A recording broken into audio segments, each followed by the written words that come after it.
Misi saya hanya memajukan daripada tanaman herbal Indonesia yang mendunia. No harm for the patients, right?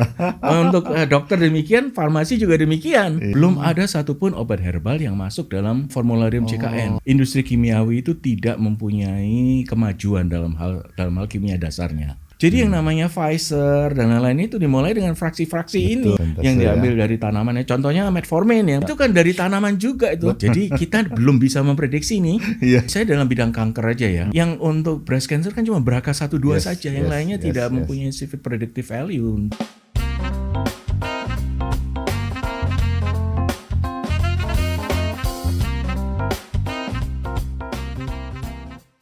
Selamat pagi, Pak Raymond. Aduh, saya luar biasa sekali. Terima kasih, ini seorang saintis ilmuwan yang terkemuka di Indonesia datang ke Bandung. Sengaja kita mau ngobrol-ngobrol nih. Saya yang terima kasih loh, Prof. Tono. Udah lama ini kan kita arrange ini sebelum Lebaran sampai sekarang iya. Mohon maaf sekarang baru bisa hadir di sini. Soalnya beliau itu membawa misi dari Indonesia, obat modern asli Indonesia, Omai. Dan aku lihat tiap minggu ganti-ganti negara itu. Ya, semoga lah kita berusaha untuk memperkenalkan Omai di khalayak internasional. Iya. Jadi memang luar biasa dan saya apresiasi karena aku juga suka dengan fitofarmaka. Di Instagram saya rebusan daun pandan, daun salam. Itu udah dipakai obat nggak? Mungkin ada zat aktifnya mungkin. Pasti ada. Pasti ada ya. Pasti ada. Apapun daunnya pasti mempunyai khasiat ya. Mudah-mudahan ini satu loncatan dan kebanggaan Indonesia karena ternyata biota termasuk tanaman Indonesia itu bisa jadi obat ya. Iya, jelas ya. Nah, Prof. Raymond ini seorang guru besar di Universitas Atmajaya ya. Iya, betul, Prof. Beliau mendapat penghargaan Habibie Award. Terus kemudian juga salah satu 2002 tuh ranking 1 ya di Indonesia dengan 100 top medical scientist untuk farmasi. Ya, betul. Dari mana itu? Itu Science Index ya. Science Index. Itu berarti publikasinya banyak banget ya? Ya, saya semua jadi gini ya, Prof. Tono. Jadi untuk membuat Omai itu dihormati di internasional harus dengan publikasi. Publikasi dan penelitian ya. Iya. Bahkan kita juga pernah jadi multi center ya. Ini kebetulan ada Prof. Wiryawan juga. Dia penelitinya untuk site Bandung gitu. Oh ya, siap ya. Nanti kita ngobrol lah mengenai itu. Kemudian Sinta, kemudian itu kalau Habibie Award dalam bidang apa tuh? Kedokteran dan bioteknologi waktu itu. Oh, biotek ya. Iya. Sebetulnya spesifikasi Pak Raymond itu apa? Farmakologi kan? Saya farmakolog sebetulnya. Farmakologi klinik atau apa itu? Klinis dan molekuler. Molekuler ya. Iya. Jadi pertama molekuler, kemudian saya ambil lagi spesialisasi farmakologi klinik, melakukan uji klinik. Uji klinik ya. Jadi kita akan merekam jejak beliau ini untuk saintis muda, untuk para mahasiswa S2, S3, kita lihat jejak beliau ini bagaimana menjadi seorang peneliti yang produktif, bahkan menghasilkan produk. Ya. Semoga. Dan sekarang itu ya namanya DLBS ya. Iya. Apa itu DLBS tuh? Ya, Prof. Tono. Jadi DLBS itu suatu laboratorium yang kami dirikan bersama dengan almarhum Bapak Rudi Sutikno yang adalah pendiri Dexa Medica. Pada waktu itu beliau berpendapat bahwa kita itu mesti melakukan banyak sekali penelitian obat-obat di Indonesia. Nah, kan sebetulnya waktu itu kan obat kimiawi, tapi Indonesia itu sepertinya baik sekarang industri kimiawi itu tidak mempunyai kemajuan dalam hal kimia dasarnya. Sehingga kami susah untuk mendapatkan bahan baku. Nah, kemudian saya punya ide bahwa bagaimana kalau kita melakukan pada biodiversitas alam Indonesia yang alamnya kuat dan nomor 2 di dunia loh setelah Brazil sebetulnya. Oh gitu ya? Oh iya. Untuk obat itu nomor 2 setelah Brazil. Ya? Iya. Jadi Tuhan sudah memberikan banyak sekali kekayaan alam Indonesia yang banyak bisa digunakan yang mempunyai aksi-aksi farmakologis tertentu. Nah dari situ kami memberanikan diri untuk membuat Dexa Laboratories of Biomolecular Sciences ini pada tahun 2005. Ya, alhamdulillah. Itu soalnya kalau nggak salah saya baca-baca ya sampai kemarin kan ingin obat Indonesia.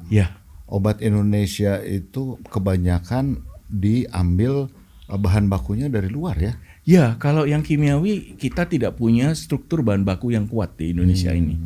Sehingga memungkinkan untuk membuat research yang lain dalam bidang bahan alam. Iya. Kalau boleh tahu Pak Raymond, obat-obat kita itu berapa persen impor?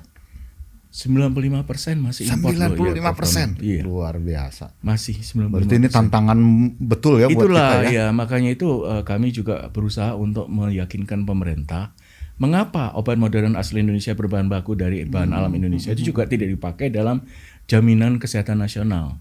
Belum ada satupun obat herbal yang masuk dalam JKN, formularium JKN. Nah ini adalah misi yang kami juga emban.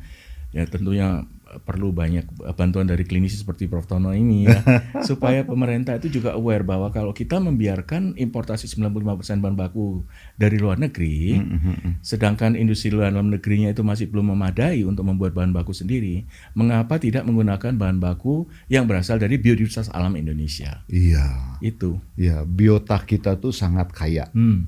Oleh karena itu kalau misalnya sekarang Pak Jokowi itu ingin hilirisasi industri, kita juga di bidang kedokteran, farmasi harus hilirisasi obat-obatan ya. Iya, seyogyanya kan. Sebetulnya kalau kita lihat agrikultur, industri agrikultur di Indonesia itu maju. Maju ya. Tapi kenapa industri farmasi yang berbasis daripada tanaman obat ini belum maju? Yang maju kan cuma jamu ya. Jamu itu banyak, kira-kira ada 16.000 macam jamu. Betul. Tapi itu adalah bukan obat, jamu adalah preventif dan promotif. Ya, tidak kuratif begitu. Oke. Ya, sangat luar biasa dan saya sebagai pengguna, salah satu pengguna itu karena saya sering pakai obat-obatan asli Indonesia untuk penyakit-penyakit tertentu. Nanti aku ingin tahu nih obat-obat apa saja gitu ya yang untuk peruntukannya apa, karena kemarin dapat penghargaan di Filipina ya, apa dari grup diabetes itu apa itu? Ya, itu saya diundang oleh Diabetes Filipina, itu adalah suatu organisasi profesi daripada dokter-dokter diabetologi dan endokrinologi yang berada di Filipina. Nah, itu mereka membuat suatu simposium tahunan begitu. Kebetulan saya diundang untuk membicarakan kaki diabetes sebenarnya sih. Oh ya, ada penelitiannya. Ada penelitian ya. Iya. Dan ini saya harap ini pemerintah mendorong terus untuk obat Indonesia, bahkan sekarang harus menantang pabrik-pabrik farmasi nasional ya dengan apa tuh istilahnya kalau obat berkualitas itu DO apa? Formularium. Ya. Nah, itu sebisa mungkin didorong untuk obat-obat asli Indonesia ya. Seyogyanya kita harus ya. Karena kalau tidak ya 95% kan biaya devisa kita keluar. Nah, itu. Dan kalau kita lihat ya, kita belajar dari beberapa negara di luar negeri, contohnya saja di Jerman contohnya. Jerman tuh sudah maju secara kedokteran modern dan lain-lain, tapi mengapa masih seorang dokter banyak meresepkan obat-obat herbal? Oh gitu. Ada di Roteliste itu yang seperti formularium nasionalnya mereka, dokter itu 35% dari total dokter di Jerman itu biasa meresepkan obat-obat dari herbal yang sudah masuk dalam Roteliste itu. Jadi itu seperti kayak formularium JKN demikian. Iya. Nah itu contoh buat kita bahwa bagaimana kedokteran itu bisa berintegrasi antara kedokteran modern dengan obat-obat yang berasal dari alam tapi sudah di riset secara modern. Jadi menggunakan sistem farmakologi modern, clinical trial dan lain-lain. Nah, kalau kita punya khasiat kan banyak, ada misalnya daun katuk, apa merah tuh?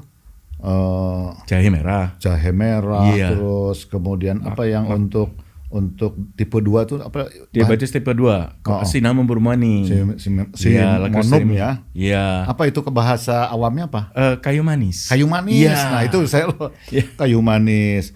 Itu bagaimana cara mengetahui, kan itu alam. Ya. Kemudian diekstraknya gimana? Nah, jadi kami itu tidak mulai dengan tanamannya dulu, Prof. Tono. Kami itu harus mengerti patofisiologi dari penyakit. Ya, contohnya yang diabetes atau PCOS dan lain.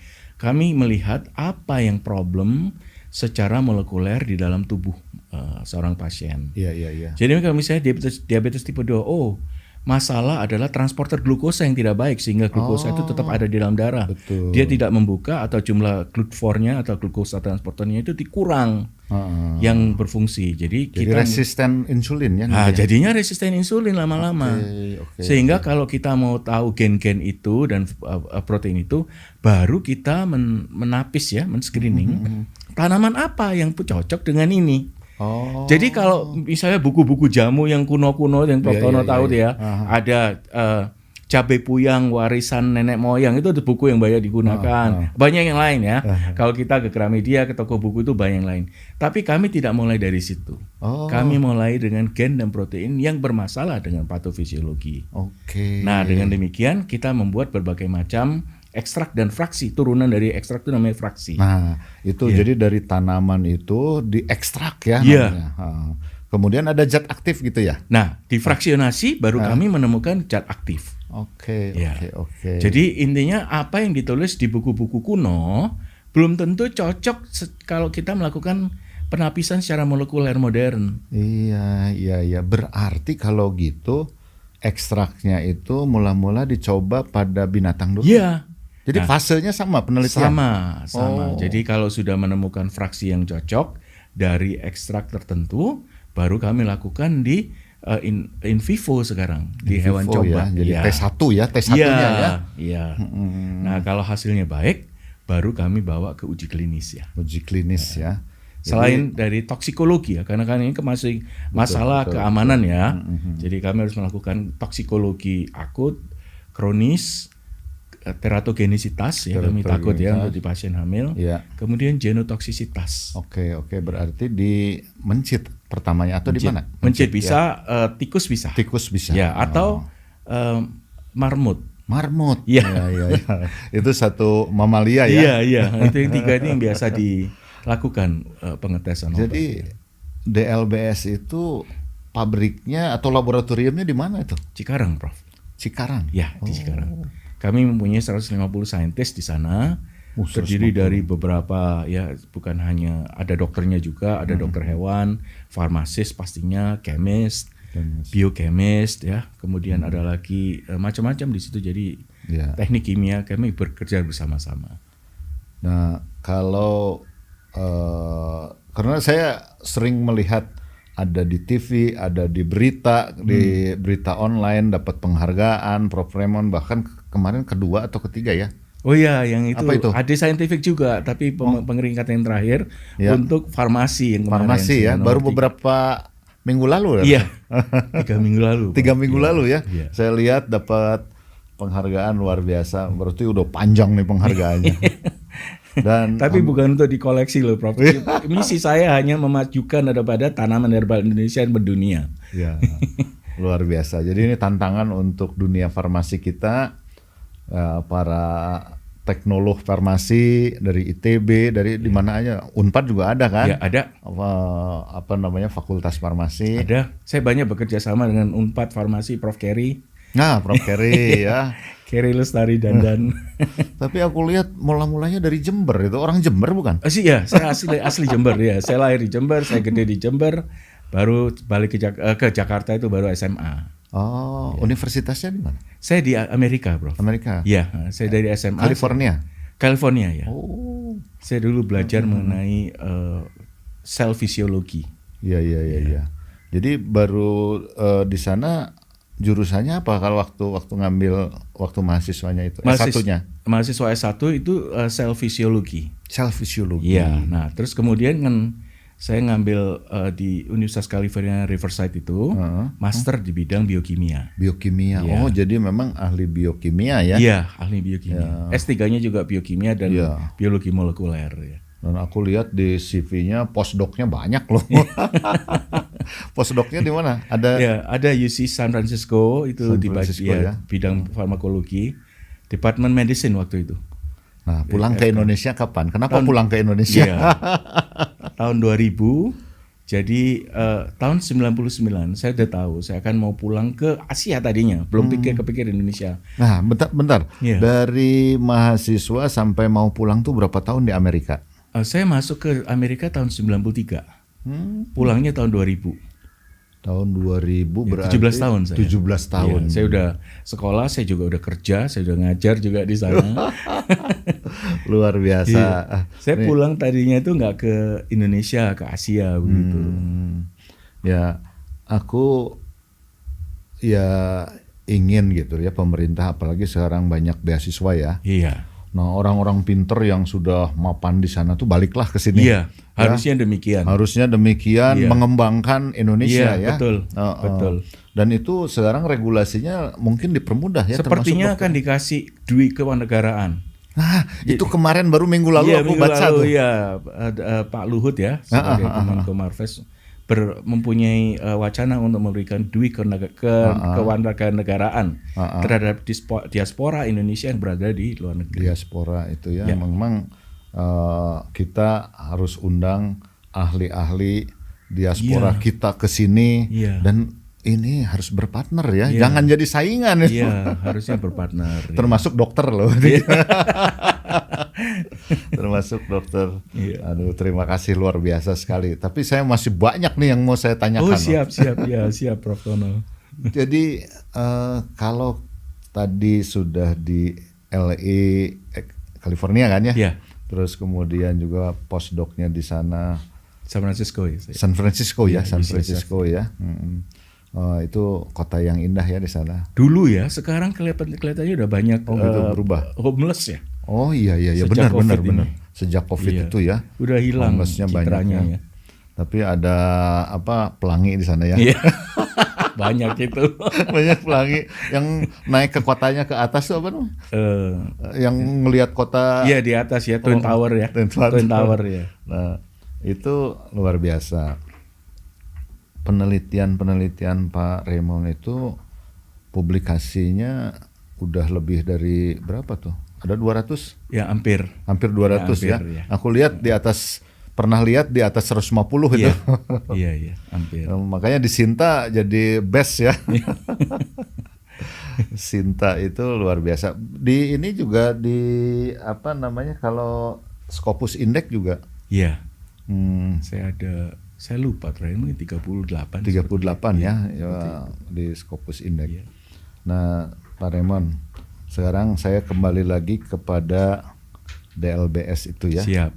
DLBS ada berapa macam yang sudah dibuat di produknya ya. Produk. Oh ya. Jadi dalam kurun waktu dari 2005 sampai saat ini hampir 19 tahun ya, Prof ya. Kami sudah mempunyai 15 sampai 20 produk, Prof. 15 sampai 20 produk. Jadi itu sudah, jadi teman-teman saya, kolega saya juga bekerja sama dengan saya. Kita selalu berpikir apalagi yang dibutuhkan oleh para dokter di Indonesia.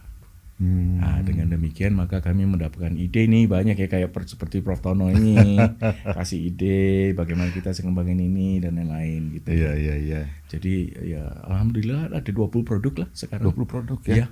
Dan udah ekspor itu ya? Udah banyak yang diekspor ya. Wow. Nah, lucunya banyak sekali juga dokter-dokter di sekitar negara sekitar yang suka loh dengan Oma ini. Oh gitu. Iya, obat modern Indonesia contohnya nanti mungkin kita bicara lagi Iya. Banyak lah yang mereka suka intinya. Iya. Walaupun itu bukan native di negaranya mereka ya. Iya. Ini kan sesama ASEAN. Kadang-kadang tuh sesama ASEAN tuh ya berkompetisi.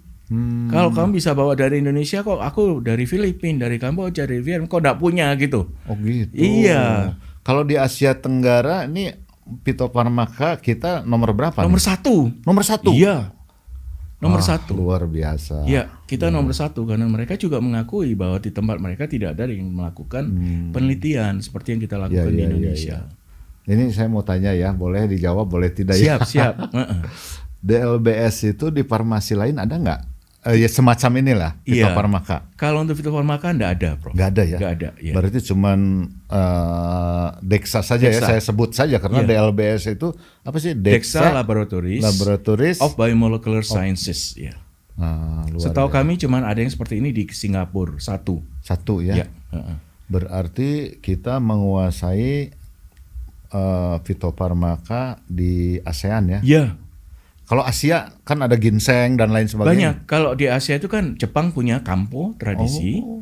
Di Korea juga ada Korean traditional medicine. Cina juga ada traditional Chinese medicine. India dengan Ayurveda. Ya.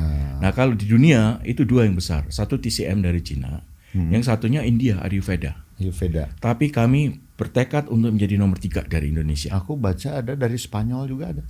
Ada, tapi itu herbal Eropa. Oh. Iya. Nah, misalnya contohnya Echinacea yang tahu Prof Tan ya, yang digunakan imunomodulator itu dari Eropa. Imunomodulator banyak Iya, ya. Kayak imunomodulator, kemarin ya. pada waktu COVID itu. Iya, banyak. Aku juga baca-baca itu. Iya, betul Prof Tan. Padahal dari kita udah produksi imunomodulator nggak? Sudah, Oh. Stimuno dari Meniran. Stimuno dari Iya, apa itu? Meniran. Meniran itu apa? Meniran itu sebenarnya gulma. Jadi kalau misalnya Prof Tono ke pematang sawah, jalan di sebelahnya ini antara sawah di sebelahnya kan pasti kita jalannya. Itu banyak gulma-gulma itu meniran itu. Yang kita gitu. sering injak-injak itu. Oh. Mana orang peduli ya sama apa namanya? Tanaman liar yang seperti itu kan ya. Tahunya itu diteliti, waduh banyak mempunyai sifat-sifat meningkatkan B-cell, T-cell, aktivasi makrofag dan Oke, lain-lain. berarti imunomodulator ya. Iya. Artinya pro inflamasinya jadi lebih bagus ya. Iya, betul. Apa itu? T helper 2 ya? T helper 2. T helper 2 ya. Ya. Itu juga untuk imunomodulator untuk penyakit-penyakit alergi. Kemudian Iya. saya pakai untuk itu keguguran juga kalau misalnya ada gangguan imunologi. Oh, siap. Ya, Siap. karena kan kehamilan itu untuk di ini keseimbangan T1 T2 harus seimbang gitu ya. Iya. Jadi biasanya oke. dipakai kebanyakan untuk mencegah sakit ya. Iya, biasanya mencegah sakit. Sebetulnya fungsinya banyak sih. Kalau sebetulnya itu kalau infeksi, contohnya herpes zoster, dikasih imunomodulator cepat sembuhnya. Karena jadi diantem asiklovir ya, Iya. antiviral dari dalamnya juga mesti dinaikkan. Iya, T-selnya, T helper 2, makrofagnya juga dinaikkan. Ya, karena sebetulnya kita autoimun itu penyakit lebih dari 100 penyakit ya gabungannya. Autoimun itu Iya. bukan SLE saja, Iya, bukan lupus aja. Lupus aja kan kebanyakan autoimun lupus gitu. Lupus, taunya Ada orang lupus. Yang sistemik, ada yang organ spesifik kan. Iya, betul. Seperti di tiroid juga Tiroid, kan ada iya, bisa. Hashimoto sama Graves disease gitu Graves, kan. ya. Graves disease ya. Ya, Stimuno ya namanya. Iya, Stimuno. Itu sirup apa? Ada yang sirup untuk anak-anak, ada yang kapsul ya untuk dewasa. iya. Iya. Pak Nah, Mirsa, itu bagusnya itu ya Stimuno kalau orang mau naik haji atau umroh. Ini kemarin teman saya nih umroh, saya kasih tuh Stimuno. Katanya teman-teman saya pada tumbang. Saya ini berhari-hari ngelilingi Ka'bah itu bisa enak katanya. Perasaannya enak dan tidak sakit katanya. Kan lagi panas ini ya. Iya. Tapi dengan imunomodulator daya tahannya bisa meningkat. Disclaimer nih, Pak Mirsa. Aku bukan untuk promosi, tapi ini karena obat asli Indonesia ini dan ada bahan-bahannya di Indonesia. Dan bagaimanapun kita harus perjuangkan menjadi tuan rumah di negeri sendiri. Iya. Dan di negara orang kalau Di kita negara bisa orang. menguasai, iya. Kalau Indonesia itu dikuasain oleh TCM Indonesia bukan Indonesia tapi negara-negara lain dikuasain oleh dua ini ya, TCM Ayurveda. Kenapa kita nggak bisa gitu loh? Oh, gitu. Sebagai bangsa kita harus bisa mempertahankan harkat daripada tanaman obat nasional bisa diterima secara internasional. Iya, berarti sebenarnya dari jamu juga bisa diekstrak-ekstrak kemudian kalau dia dimodernkan bisa jadi obat ya. Bisa, harus bisa. Harus bisa ya. Harus bisa. Iya. Dan itu artinya bukan komplement terapi, bisa jadi treatment ya. Iya. Nah, integratif terapi istilahnya sekarang. Integratif ya. Iya. Karena sebetulnya kalau kita ingat sejarah farmasi zaman dulu, sebelum ditemukan antibiotika dan lain-lain, dokter tuh kan menggunakan herbal dulu ya. Kemudian dibuat fraksi. Jadi yang namanya Pfizer dan lain-lain itu dimulai dengan fraksi-fraksi ini. Betul. Zaman dulu ya. Zaman dulu ya. Nah, terus kemudian penelitian obat modern yang ditemukan dengan penisilin dan lain-lain. Oh, ternyata bisa disintesa toh. Yang diambil dari tanaman. Contohnya metformin yang Prof Tono tahu ya. Itu kan dari tanaman juga itu. Betul. French lilac namanya. Iya. Mereka saintis dari Jerman atau di Prancis mengekstraksi fraksi dari French lilac. Kemudian diambil salah satu senyawanya namanya fenformin.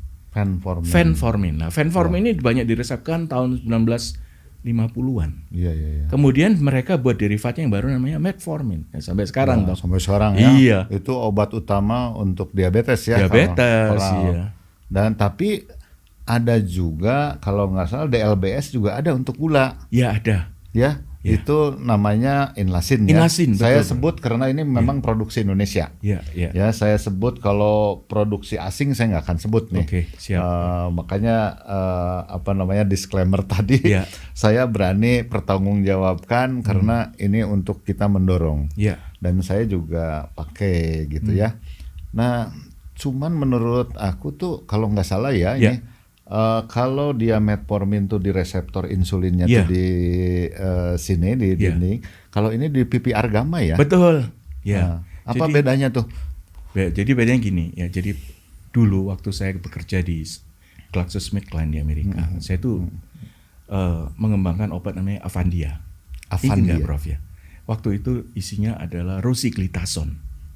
Jadi ada troglitazone, rosiglitazone ya. Nah, itu diabetes juga kan? Diabetes juga ya. Nah, pada waktu itu kami mengembangkan rosiglitazone itu adalah untuk bagaimana mengaktifasi reseptor ini. Nah, ternyata kalau hanya aktifasi reseptor, dia mempunyai masalah dengan jantung. Jadi makanya obat-obat itu kecuali yang pioglitazone, yang lain-lain udah ditarik dari peredaran. Dan itu untuk orang hamil nggak boleh? Nggak boleh, betul. Nggak boleh karena ada toxicity kalau nggak salah ya? Ada ya, jadi masalah. Nah, saya pulang ke Indonesia, saya mikir gimana kalau kita mengembangkan satu obat, pemikirannya sama dengan pioglitazone, troglitazone, dan rosiglitazone. Pipargama ini sangat penting untuk orang-orang yang mengalami resistensi insulin. Jadi waktu itu saya pikir gimana kita meningkatkan pipargamanya saja. Jangan hanya mengaktifasi, tapi meningkatkan pipargama. Nah, kami mencari itu tadi mulai dari berbagai macam tanaman Indonesia yang meningkatkan pipargama, ekspresi pipargama. Dan kebetulan kombinasi antara Cinnamon burmani yang namanya kayu manis dengan Lacrostreamia speciosa itu ternyata baik sekali untuk meningkatkan pipargama, bisa sampai 5 kali. Artinya apa? Kalau pipargama diaktifkan, sensitivitas terhadap insulin oleh Inlasin ini bagus ya. Karena apa? Karena downstream daripada signaling setelah dia berkaitan dengan reseptornya, maka insulin reseptor akan mengaktifasi berbagai macam jalur sampai GLUT4, glucose transporter 4 naik, aktivasi dan juga transformasi, translokasi kepada sel membran, sehingga gula bisa turun. Jadi memang yang utama pada diabetes atau orang diabetes tipe 2 pada orang PCOS itu karena reseptor insulinnya kurang aktif ya. Jadi dia namanya adalah insulin resistant. Nah, itu banyak sih cara untuk mengaktifkan supaya dia aktif ya si insulinnya itu bisa di reseptor insulinnya, bisa di pipi argamanya ya. Betul, Prof. Argamanya ya. Waduh, terima kasih dan saya sangat terbantu nih. Karena kalau obat yang tadi yang pertama dikatakan kan agak mual juga tuh. Makanya untuk kadang-kadang kita gabung gitu ya untuk biar dua reseptor bekerja tuh kan. Dua reseptor bekerja, nah, activity-nya bagus. Tapi sebetulnya pola hidup mereka harus diperbaiki juga. Diet and exercise. Yes. Baseline terapi. Itu baseline terapi, kalau tanpa itu juga memang kurang sensitif juga gitu ya. Ya terus apalagi yang sudah diproduksi, dan aku ingin tahu. Nih pemirsa, aku lihat beliau ini keliling-keliling di negara-negara lain gitu. Apakah untuk memasarkan atau simposium udah berapa negara sih kita ekspor ini? Totalnya. Total Kira-kira ada 8 negara. 8 negara. Iya. Ya. Di Asia Tenggara. Asia Tenggara. Kemudian kita pernah ke Amerika, ke Kanada juga dengan produk kami. Ya. Ya. Terus sekarang kita berusaha ada di Afrika pastinya. Kami juga berusaha untuk masuk ke Eropa. Ya, sebagai obat ya. Sebagai obat. Bukan sebagai jamu. Bukan sebagai komplement. Ya, betul.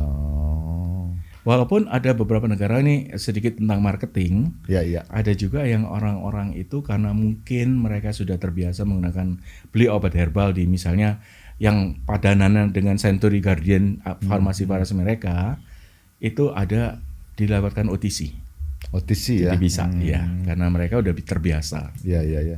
Kalau misalnya orang obat kita itu masuk ke negara lain, yang setahu saya juga dari negara lain harus uji klinik lagi nggak? Iya, ada yang mengharuskan uji klinik. Tapi banyak yang menghargai hasil uji klinik Indonesia seperti yang Prof. Tono lakukan, yang sudah GCP ya, Good Clinical Practice, karena itu sudah memenuhi persyaratan internasional. Mereka melihat, regulator sempat melihat, ini udah internasional banget ini, gitu kan. Jadi makanya saya percaya bahwa Indonesia itu bisa menghasilkan obat-obatan modern. Untuk bukan hanya di Indonesia, tapi untuk negara lain. Betul. Ya dibantu dengan klinisi seperti Prof. Tono ini yang melakukan uji klinik terhadap beberapa obat omai ya. Jadi kalau kita mau dipercaya tuh harus GCP orang-orangnya ya. Terus GMP. GMP pembuatannya. Ya. Apa itu GMP itu GMP itu Good Manufacturing Practice. Artinya itu di dalam dunia farmasi pembuatan manufacturing daripada obat-obatan itu harus memenuhi persyaratan internasional mengenai mutu terutama. Mutu ini harus kita ambil bahwa kalau orang minum obat jangan sampai itu harmful kan. No harm for the patients, right? Untuk dokter demikian, farmasi juga demikian. Kita mesti pastikan bahwa standar itu memenuhi persyaratan internasional. Ada banyak persyaratan internasional. Indonesia juga ada namanya Farmakope 6 belakangan ini sekarang berlangsung. Tapi intinya standar itu kayak GCP, GMP itu kita implementasi. Harus ya. Harus. Dan itu ada masa berlakunya kan? Ya ada berlakunya ya masanya. Pakai ISO nggak? Harus ya. Ya. Ini kalau GMP di atasnya ISO, Prof. Di atas ISO kan? Ya, karena ISO itu lebih ke arah how we behave ya. Kalau GMP, how does the factory behave? Jadi itu makanya kita bisa ke Kanada, ke Amerika ya karena GMP. Itu standarnya kan ada evaluasinya, ada penilainya, dan harus di course juga. Mereka datang melihat sendiri, nanya-nanya, ya seperti ujian S3. Iya, betul. Tapi untuk pabrik. Jadi memang namanya juga obat untuk manusia, untuk penyakit harus ini. Nih, Pak Raymond. Ada lagi nggak yang disampaikan dengan DLBS ini ke depan pengembangannya apa? Terus ada berapa divisi atau apa gitu ya? Sebelum aku mau challenge juga mengenai ini artificial intelligence dalam molekuler. Siap Prof. Karena COVID ini mau merubah genom nih. Siap ya. NGS ada ya di sana udah ada. NGS ya. Jadi kalau kita berbicara mengenai DLBS sebetulnya itu untuk berhubungan dengan kebidanan kandungan itu ada beberapa yang kita siapkan. Yang pertama tadi Inlasin untuk PCOS. Kami juga punya satu obat dysmenorrhea endometriosis namanya Dysmeno ya. Itu dari Mahkota Dewa. Ya. Mahkota Dewa itu ternyata kan bagus ya, namanya aja Mahkota Dewa. Dewa pakai mahkotanya Dewa, God's Crown ya. Kalau orang di Papua itu menggunakan berbagai macam. Nah ternyata kami screen pada waktu itu belajar dari Prof. Tono, mungkin waktu itu saya lupa dari mana. Tapi intinya progesteron reseptor itu adalah down regulated pada pasien-pasien endometriosis. Sehingga itu menjadikan kami berpikir kalau kita menggunakan berbagai macam fraksi, apa yang bagus untuk menaikkan progesteron reseptor, mengurangi inflamasi dengan mengurangi dari COX-2 dan lain-lain. Karena dia resistensi progesteron. Resistensi progesteron. Nah, ternyata yang paling bagus itu dari Mahkota Dewa ini. Jadi kami menggunakan beberapa macam fraksi, cara-cara untuk mendapatkan chemical compound yang khusus untuk menaikkan progesteron reseptor. ekspresinya. Ya, jadi makanya anti nyerinya bagus anti inflamasinya bagus untuk orang yang endometriosis, orang yang dysmenorrhea dan lain-lain. Ya sama aja berarti dengan pemberian obat-obat kita ya, estrogen, progesteron itu ya. Jadi kan bisa pakai progesteron only gitu kan untuk endometriosis. Ini malah bahan alami ya. Bahan alami ya. Dia tidak punya progesteron loh, Prof. Iya. Dia enggak punya. Dia hanya menaikkan progesteron. Jadi progesteron yang sudah ada, walaupun mungkin sedikit. Iya. Dia mengaktifkan ya. Dan, jadi sama dengan yang tadi ya, mengaktifkan PR gamma ya. Iya. Dan menaikkan dan mengaktifkan. Ya. Luar biasa, dan ini lebih alami obatnya. Saya bisa bayangkan misalnya pasien Prof. Tono umur 12-13 sudah endometriosis, sakit sekali waktu mens, diberikan obat alami mungkin lebih bagus. Lebih bagus ya. Dibandingkan kalau dikasih hormon, masih muda ya. Iya. Mudah-mudahan nanti penelitian tambah banyak, uji klinik juga tambah banyak sehingga menjadi kuat evidence-nya ya. Betul. Dan kita kan ada hierarki evidence ya. Jadi kalau misalnya mau ngasih obat itu kita lihat sekarang lebih enak. Zaman dulu kita nyari satu-satu RCT gini. Sekarang udah digabung. Systematic review kan? Iya, betul. Memudahkan untuk seorang klinisi memilih berbagai macam terapi yang ada. Pengobatan, terus penanganan. Karena sekarang zamannya systematic review. Iya. Systematic review itu penelitian terbaik sedunia dikumpul. Menjadi disimpulkan tergantung masalah yang diangkat ya Pak Raymond. Iya betul. Ini ahlinya nih. Ya kita mesti melakukan itu semua. Apalagi tambahin meta analisis ya. Iya, lebih kuat lagi itu. Meta analisis. Saya sedang mau publish nih meta analisis bagaimana pengaruh semua vaksin COVID terhadap luaran bayi tabung. Penting itu. Sekarang barusan ada koreksi sedikit, saya rasa diterima. Jadi kami sudah melakukan 4 meta analisis, 3 sudah keluar. Nah 1 tuh COVID. Waduh. Waktu COVID itu kita cari meta analisis. Dulu kan ada terapinya nggak jelas tuh, Pak. Waktu COVID itu akhirnya kita melihat plasma kok tiba-tiba lupa nih kalau udah kakek-kakek ini. Masih muda. Jadi dari apa ya? Nah, Fresh frozen plasma. Bukan. Plasma convalescent. Oh, siap. Ya, itu. Nah, COVID ya. Jadi saya nulis disebarkan kepada ilmuwan. Coba teliti ini gitu ya. Teliti ini. Aku juga penasaran, membuatlah meta analisis, masuk ke majalah virologi. Itu semuanya Q1 kalau semua yang meta analisis itu Q1. Saya udah 3-4 lah. Mantap. Selamat Prof. Tidak mudah loh melakukan itu, sangat susah. Ya, bukan saya aja, ini grup ya. Grup. Tapi prinsipalnya aku gitu ya. Dan ada orang ITB, ada orang apa gitu, sama-sama melihat itu termasuk frozen embryo transfer. Jadi kita ingin lihat orang yang di frozen sama yang fresh itu bagus yang mana outcome, termasuk tumbuh kembangnya. Waduh. Kita lihat dari sekian ratus yang terambil 34, kemudian kita analisis di situ. Kan kalau misalnya kena COVID pasti banyak antibody ya. Yang mereject ya. Itu yang dilihat juga ya. Ya, makanya di situ juga kita harusnya kita membuat vitamin D juga ya, karena sekarang lagi ini. Vitamin D ya. Vitamin D. Berapa unit? Tergantung. Makanya DLBS harus bikin juga. Ada kami yang 400 unit. Ada ya. Ada. Vitamin D ya. Jadi memang ada 400, 1000, 2000, 4000, 5000 gitu yang ramai sekarang. Hampir semua farmasi ada sekarang ya. Terima kasih. Nah ini terakhir nih kita bicara mengenai apa ya? Aku baca tulisan Prof Raymond ini, ada Artificial Intelligence in Molecular Biology. Ya. Apa itu? Ya, jadi gini, dalam membuat suatu desain daripada suatu obat modern ya. Kita sekarang itu bukan hanya pada lab. Tapi yang disebut sebagai lab kering ini in silico, kita itu sudah punya banyak software ya, yang digunakan untuk memprediksi aksi kerja, efficacy maupun safety daripada suatu obat yang baru. Nah, salah satu yang kami gunakan sekarang adalah menggunakan artificial intelligence untuk memprediksi cara kerja obat itu. Nah, tentunya cara satu kerja obat ini juga di backup dengan data-data genomik. Iya. Jadi kita mesti mempunyai data genomik terhadap pasien-pasien tertentu. Mau pasien diabetes, mau PCOS, mau apapun juga masalah patologinya. Nah, ini adalah menjadi basis daripada pemilihan obat yang baik.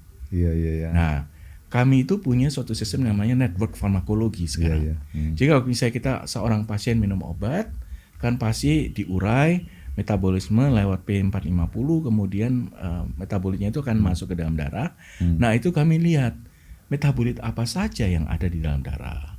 Kemudian apa protein-protein yang berinteraksi pada setiap sel, terutama sel yang sakit. Nah, gitu misalnya kalau misalnya PCOS ya pasti di ovary.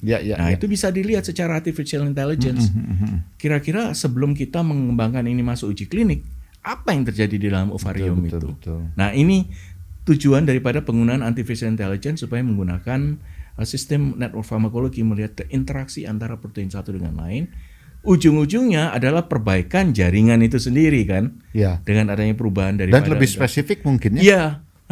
Artinya bisa targeting terapi. Bisa targeting 1 hari. Kalau maju itu luar biasa ya. Iya, jadi ini kami sangat bersyukur adanya area-area perbaikan di dalam drug discovery ya. Mungkin kemarin itu kan banyak yang diambil darahnya waktu COVID juga pakai Pak BGS nih, Pak Menteri ini kan belanja banyak tuh alat NGS kan. NGS ya. Nah, banyak di drop di semoga kedepannya puskesmas ini ya. Maunya Pak Menteri itu kalau ada nanti serangan infeksi baru, kita udah cepet tahu ya. Jadi penyebabnya nggak coba obat ini, coba obat ini gitu ya. Nah, itu bisa ke arah sana nanti satu hari. Jadi udah benar kalau menurut saya apa yang Pak Menteri lakukan udah benar untuk mengalami. Jadi ini kan masalah epidemiologi. Setelah COVID ini apa berikutnya? Sekarang orang di Amerika udah takut nih flu burung yang strain yang baru, yang katanya tidak mudah untuk diberikan antiviral yang ada.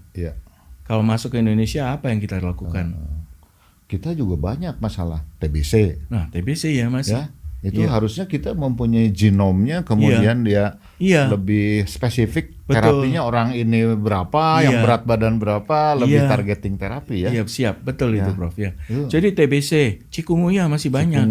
Ya, DBD ini luar biasa loh. Devisa yang dalam negeri nih ya. Rakyat Indonesia dipakai berobat untuk DBD ini luar biasa. Kalau dihitung itu mungkin padahal ngapain keluar negeri. Kalau saya bilang kalau DBD penanganan yang paling nomor 1 adalah dokter Indonesia udah pasti paling lebih baik. Kasusnya paling banyak. Iya kan? Gak ada di tempat lain. Gak ada di tempat lain. Even OBGYN loh ya. Yang melahirkan di sini di Indonesia itu lebih banyak daripada orang ke Singapura, ke Malaysia, ke Penang. Di sana kan penduduknya berapa? Di Indonesia justru lebih banyak. Justru dokter-dokter OBGYN Indonesia itu jauh lebih berpengalaman. Infeksi juga. Iya. Makanya kalau kita publish penyakit-penyakit DBD, saya lagi mau publish nih mahasiswa PPDS saya ingin melihat bagaimana pengaruh profil dari darah terhadap DBD pada saat kehamilan, termasuk outcome-nya nanti. Karena diikuti karena ada lab-nya gitu. Mudah-mudahan dalam 2 bulan ini bisa publish. Ya. Mantap itu. Itu penting sekali ya. Karena banyak yang concomitant ya antara kehamilan dengan DBD ya. Jadi memang jadi faktor risiko gitu ya. Nah, terkait dengan tadi yang Pak Raymond itu artificial intelligence. Di bidang kami juga di bayi tabung tuh kebanyakan udah menggunakan AI. Kemarin saya waktu di Copenhagen itu ada 4 kayak lapangan bola pameran. Itu sudah mulai embrio juga pakai AI. Ya. Termasuk alatnya untuk deteksi. Jadi mikroskop itu udah memberikan tahu bahwa ini embrionya bagus. Nanti ploidi, aneuploidi juga mungkin bisa pakai AI gitu ya. Oh iya. Mesin. Jadi dia melihat morfokinetik dari pertumbuhan embrionya. Mantap. Iya. Nah, kalau obat apa yang dilihatnya genomiknya untuk targeting terapinya? Iya, ya itu interaksi protein itu harus kita lihat. Jadi harus ketemu ya. Harus tahu ya. Dan untungnya kan sebetulnya artificial intelligence itu di bidang drug discovery itu bukan hanya memprediksi tapi machine learning. Jadi pembelajaran dari mesin dari data-data yang kita sudah masukkan di dalam suatu artificial intelligence machine learning itu dia akan memprediksi ke depannya apa yang terjadi. Jadi kalau kita mempunyai metabolit A dari obat A, ini masuk ke protein-protein yang mana? Atau dia bekerja lewat DNA. Contohnya obat-obat kanker. Dia akan langsung mengurai DNA-nya daripada cancer cells dibandingkan dengan normal cells. Nah, itu bisa diprediksi semua. Nah, aku pengen tahu Pak Raymond, negara mana yang genome project-nya itu udah paling maju? Yang maju itu sebenarnya Inggris, Amerika, Cina juga maju, Singapura udah mulai maju. Indonesia akan harus catch up dengan itu. Iya. Karena aku juga diperiksa coba untuk risk cancer. Saya juga ada turunan diabetes, risk diabetes, risk kardiovaskular. Jadi risk itu bisa dihitung ya dengan genomnya itu. Tapi masalahnya kan gini ya. Apa yang di genom itu diekspresikan belum tentu diekspresikan secara fenotip dan patologis. Karena epigenetik berpengaruh. Jadi kita belum bisa memprediksi nih. Walaupun Prof Tono itu risikonya untuk penyakit A, B, C, D belum tentu loh. Betul. Itu karena misalnya dalam bidang kanker aja ya. Yang untuk breast cancer kan cuma BRCA 1-2 saja, yang lainnya tidak mempunyai sufficient predictive value untuk mencapai itu patologis ya. Nah ini juga ini, jadi makanya banyak sekali penelitian yang sekarang kalau kita dapat misalnya Prof Tono memeriksakan lewat bukal atau lewat darah, oh saya punya ini urutan DNA saya. Tapi apakah benar ini? Belum tentu. Ya sebenarnya dari hukum Mendel kan sudah begitu juga ya. Hukum Mendel. Nah, terakhir nih. Ya, siap. Aku lihat Indonesia itu termasuk di belt thalassemia. Indonesia Timur ya. Indonesia Timur, Jawa Barat paling Jawa banyak. Barat juga. 20 juta orang itu thalassemia minor di Indonesia. Dari data itu. Nah, kan anemi itu. Anemi. DLBS sudah bikin nggak obat anti anemi? Belum. Nah, itu tantangan tuh. Tantangan ya. Tapi kami hanya punya obat kelating aja. Yang iron meningkat di kelet tapi belum. Kami belum ke sana. Mudah-mudahan lah banyak yang di ini, terutama obat-obat yang banyak penyakitnya di Indonesia. Siap. Jadi saya mudah-mudahan nih PT Dexa dengan DLBS-nya menggenjot lagi penelitian untuk penyakit-penyakit yang banyak di Indonesia. Harusnya gitu. Sehingga devisa kita nggak ngambil devisa orang lain gitu ya. Jadi devisa kita keluar karena untuk import gitu kan. Betul. Iya, betul. Iya.